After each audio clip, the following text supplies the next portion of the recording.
के क्वेश्चंस लेते हैं। आप यू स्टार्ट आंसरिंग। आज आप बोलोगे। पहला प्रश्न है स्नेह का।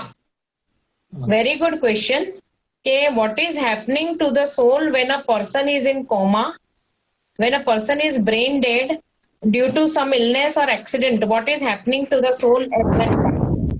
गुरु Maa, when the accident occurs, गुरु माँ उसने बताया, उसने मैसेज छोड़ा है। किसने? उसने मैसेज छोड़ा है कि वो ज्वाइन नहीं कर रही है।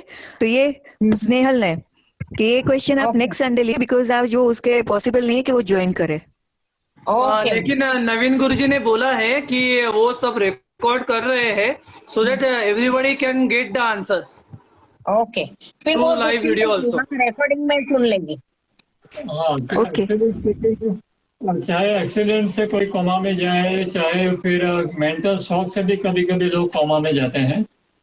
तो उस समय क्या होता है कि ब्रेन डैमेज हो सकता है, लेकिन आत्मा तो वहीं के वहीं रहती है, लेकिन वो डोरमेंट हो जाती है, क्योंकि जो कार्यकारी ऑर्गन होता है वही डैमेज हो गया होता है।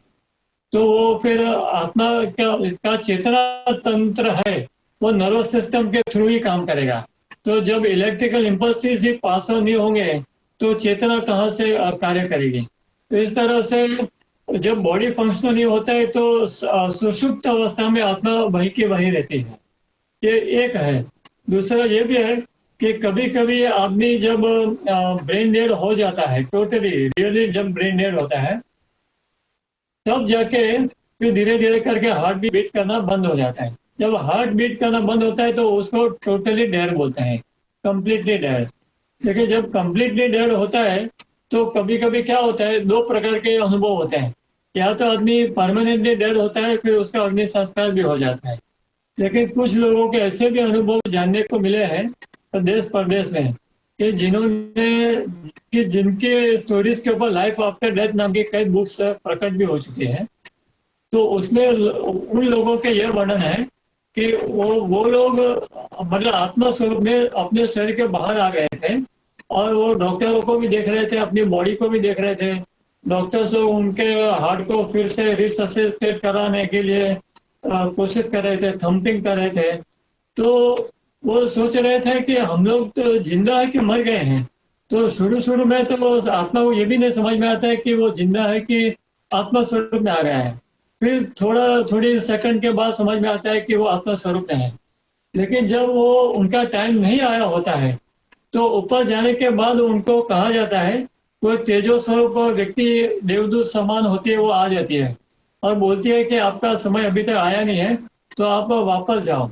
तो ऐसा जब बोलते हैं तो वो आत्मा फिर से बॉडी में आ जाती है। और उस समय कई डॉक्टरों को ऐसा आश्चर्य भी हुआ है कि प्रैक्टिकली ये घटनाएं घटी है, उसका वर्णन भी है उस बुक्स में।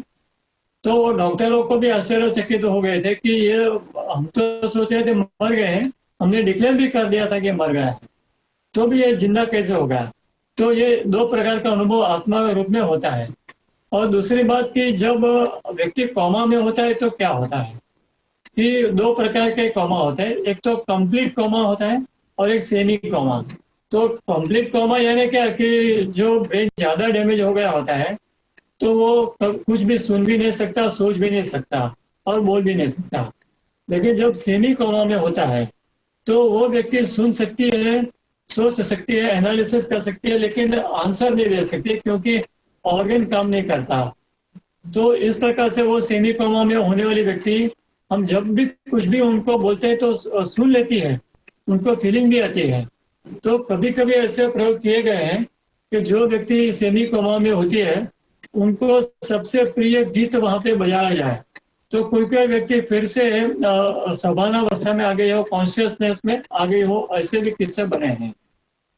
और कभी कभी ऐसे व्यक्ति को कोई मंत्र सुनाया जाए, जैसे कि महामृत्युंजय मंत्र जैसे कुछ मंत्र होते हैं, वो मंत्र या उसकी टेप भी सुनाई गई तो कुछ लोग रिवाइव भी हो गए थे ऐसे समय में, उनके कमांड से बाहर भी आ गए थे। और कभी कभी ऐसे व्यक्ति का प्रिय संगीत सुनाया जाए या फिर उस व्यक्ति को कोई विलम्ब बन हो उनका, वो उनके कान में जाके कुछ अच्छी बातें बोले तो कभी कभी वो जागृत हो जाते हैं। खुशी के मारे वो लोग वापस रिवाइव हो जाते हैं। ऐसे भी किस्से बने हैं। इस तरह से कोमा पे अंदर जाने वाले व्यक्ति का आत्मा तो रहता ही है, लेकिन वो मन और काम कभी करता है कभी नहीं करता है। अभी आप भी कुछ बता सकते हो तो बताइए। एक्चुअली क्या होता है कि ये डॉक्टर साहब ने बताया वो एग्जैक्टली मेडिकल साइंस के हिसाब से परफेक्ट है, किंतु फिलोसॉफी ये कहती है कि तुम्हारा शरीर, brain is the seat of mind, the mind is the place where desires, emotions, your attachment or feelings, everything stays.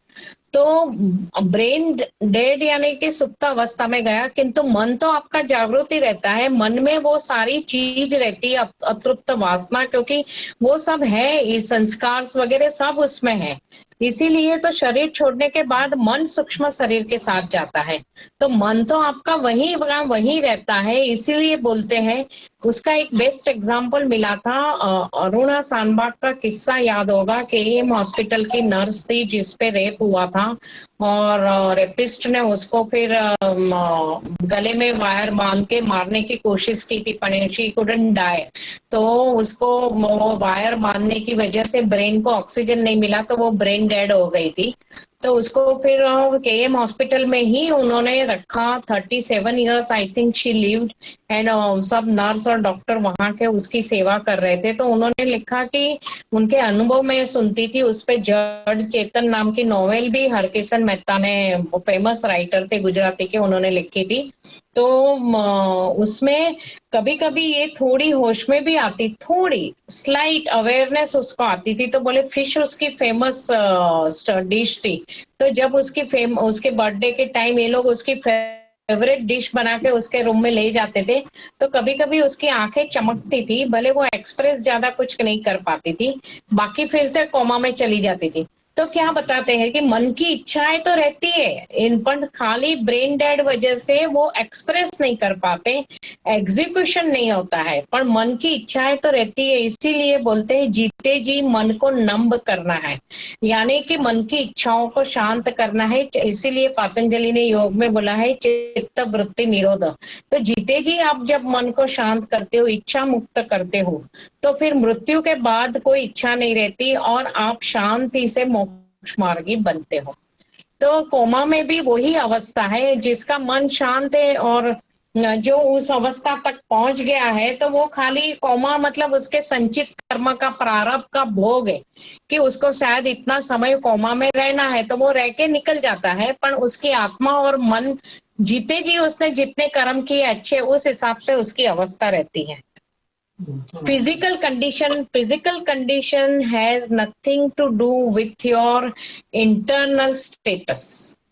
इसका बेस्ट एग्जाम्पल है अष्टावक्र, जिनके शरीर के 8 अंग टेढ़े थे, पर उनके जितना महाज्ञानी कोई नहीं हुआ। जो अष्टावक्र गीता बहुत फेमस है, तो ये भी नहीं है क्योंकि कुछ वजह से उनके 8 अंग टेढ़े थे, मतलब कुरूप शरीर था, पर इंटरनली वो बहुत इलेवेटेड थे।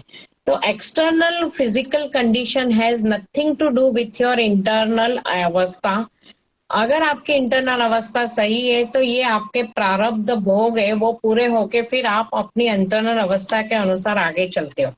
नहीं तो फिर रामकृष्ण परमहंस जो महाकाली के इतने भक्त थे, उनको कैंसर क्यों होता गले का? पर ये उनका प्रारब्ध था।